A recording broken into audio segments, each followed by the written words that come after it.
வணக்கம். அவசரமாக தமிழ்நாட்டிற்கு வரும் மு.க.ஸ்டாலின் அவர்கள் தமிழக அரசியலில் பரபரப்பு. ஒட்டுமொத்தமாக திமுகவை வீழ்த்துவதற்கும் தமிழ்நாட்டில் தாவேகாவின் ஆட்சி அமைந்ததற்கும் திமுகவின் செயல்பாடுகள் தற்பொழுது ஒட்டுமொத்தமாக தோல்வியை நோக்கித்தான் சென்று கொண்டிருக்கிறது. ஸ்டாலின் அவர்கள் லண்டன் பயணம் மேற்கொண்டிருந்தார். 20ஆம் தேதிதான் தமிழகம் வருவார் என்று எதிர்பார்க்கப்பட்டது.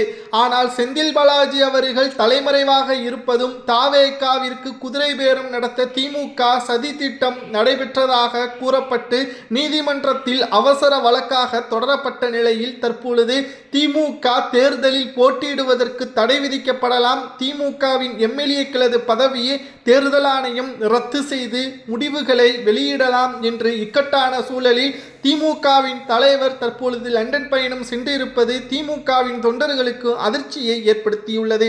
ஏனென்றால் 74 ஆண்டுகள் பாரம்பரியமான திமுக தற்பொழுது 2 ஆண்டுகளில் தாவேகா மிகப்பெரிய அசுர வளர்ச்சி தமிழ்நாட்டின் ஆட்சியை கைப்பற்றியதோடு திமுகவின் கூட்டணி 15 கட்சிகள் தற்பொழுது தாவேகாவின் பக்கம் சென்றுவிட்டது. இளைஞர்களும் பெண்களும் ஆதரவுகள் தாவேகாவின் பக்கம் இருப்பதால் திராவிட முன்னேற்ற கழகத்தின் நிலைமை தற்பொழுது கேள்விக்குறியாக மாறிவிட்டது. எதிர்க்கட்சி தலைவராக உதயநிதியின் செயல்பாடுகளும் சரியில்லை. சட்டமன்றத்தில் இருந்து ஓடுவதும் கல்யாண மேடைகளில் ஒப்பாரி வைப்பதும் உதயநிதி ஸ்டாலின் அவர்கள் வழக்கமாக வைத்துள்ளார். திராவிட முன்னேற்ற கழகத்தின் செயல்பாடுகள் மக்கள் மத்தியில் இருக்கக்கூடிய பிரச்சனைகள் அனைத்தும் தற்பொழுது மிக பெரிய அளவிலான விமர்சனங்களாக மாறக்கூடிய நிலையில் எதிர்வரக்கூடிய அரசியல் காலகட்டத்தில் திமுக தனித்துவிடக்கூடிய ஒரு சூழலும் உருவாகும். அதிமுக நிச்சயமாக 2வது இடத்தில் வரும் என்ற தகவலும் தற்பொழுது கிடைக்கப்பெற்றுள்ளது. திராவிட முன்னேற்ற கழகத்தை பொறுத்தளவிற்கு மிக பெரிய அளவிலான மாற்றங்கள் தமிழக அரசியலில் உருமாறும் என்று திமுக 2வது முறையாக ஆட்சியை அமைக்கும் என்று எதிர்பார்ப்புகள் காத்து கொண்டிருந்தது. ஆனால் செல்லும் இடமெல்லாம் வரவேற்புகள் திமுகவிற்கு ஆட்களை வைத்து தலைக்கு 200 ரூபாயை கொடுத்து கூட்டத்தை சேர்த்தார்கள்.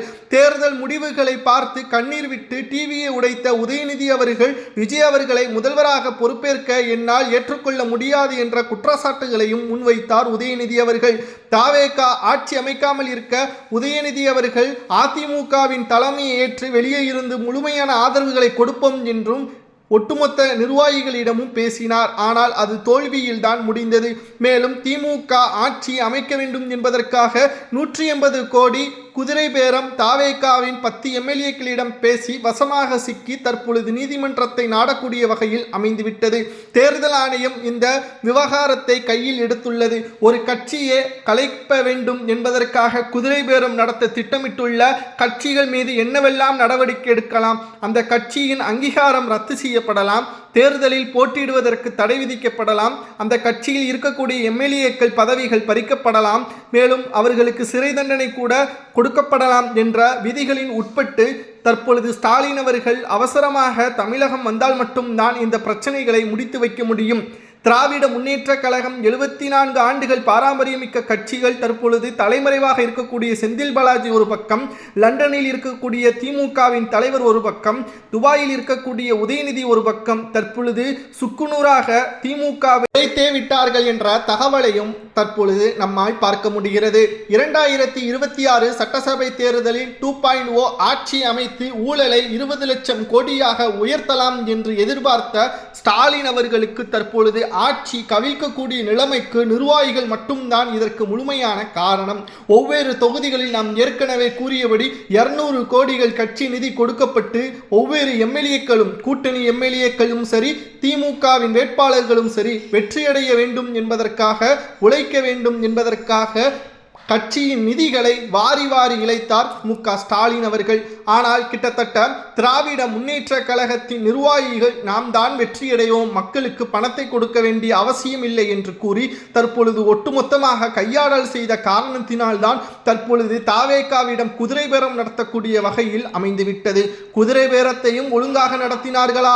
நிச்சயமாக கிடையாது. திராவிட முன்னேற்ற கழகத்தின் ஆட்சி அதிகாரங்கள் தற்பொழுது இழந்த நிலையிலும் குதிரை பேரம் நடத்தியதற்கான வீடியோ ஆதாரத்தையும் தாவேகாவின் எம்எல்ஏக்கள் வைத்துள்ளார்கள். அதை தேர்தல் ஆணையத்திடம் கொடுத்தால் 100% குதிரை பேரம் நடத்தப்பட்டது உண்மைதான் என்று கூறி திமுகவின் அங்கீகாரமும் எம்எல்ஏக்களது பதவியும் பறிபோகலாம் என்ற தகவலும் கிடைக்கப்பட்டுள்ளது.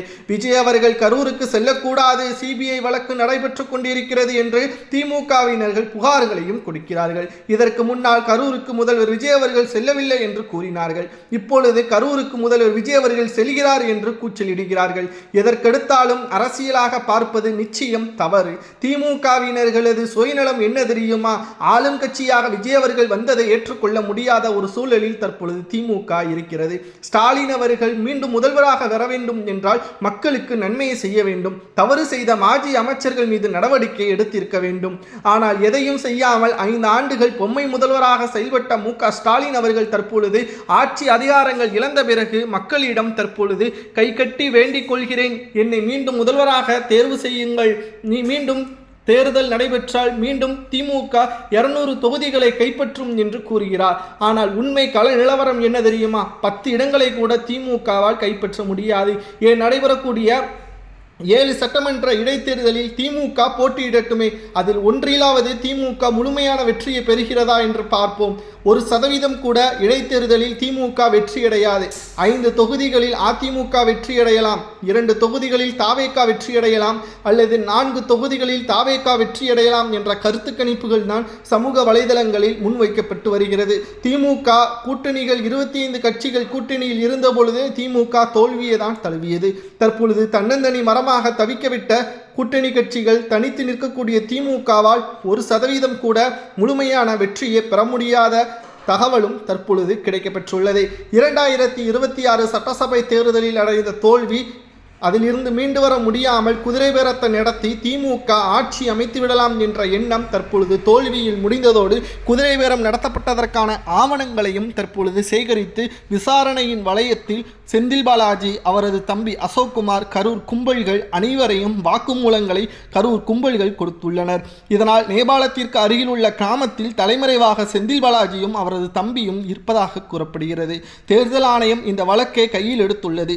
இதனால் திமுகவின் நிச்சயமாக அங்கீகாரம் ரத்து செய்யப்படலாமா அல்லது எம்எல்ஏ பதவியை ரத்து செய்யலாமா, தேர்தலில் திமுக போட்டியிடாதவாறு தடை செய்யலாமா என்பதை மக்களாகிய நீங்களே கமெண்ட் வாயிலாக கூறுங்கள். ஏனென்றால் மக்கள்தான் உண்மையான எஜமானர்கள். திமுக இந்த நிலைமைக்கு 75 ஆண்டுகள் நிலைத்து நின்றது என்றால் அது மக்கள்தான். தற்பொழுது தவறான வழியில் செல்லக்கூடிய திமுகவை மக்கள்தான் அதற்கடுத்த நடவடிக்கை என்ன எடுக்க வேண்டும் என்பதை கூற வேண்டும். அதனால்தான் கூறுகிறோம், தமிழக மக்களாகிய உங்களது கருத்துக்களை கூறுங்கள். குதிரை பேரம் நடத்தப்பட்டதாக கூறப்படுகின்ற ஆதாரங்களின் அடிப்படையில் தேர்தல் ஆணையம் திமுகவின் மீது என்ன நடவடிக்கை எடுக்கலாம் என்பதை கமெண்ட் வாயிலாக கூறுங்கள். இதுபோன்ற அரசியல் செய்திகளை தெரிந்து கொள்ள நமது சேனலுக்கு ஒரே ஒரு லைக் மற்றும் சப்ஸ்கிரைப் பண்ணிருங்க.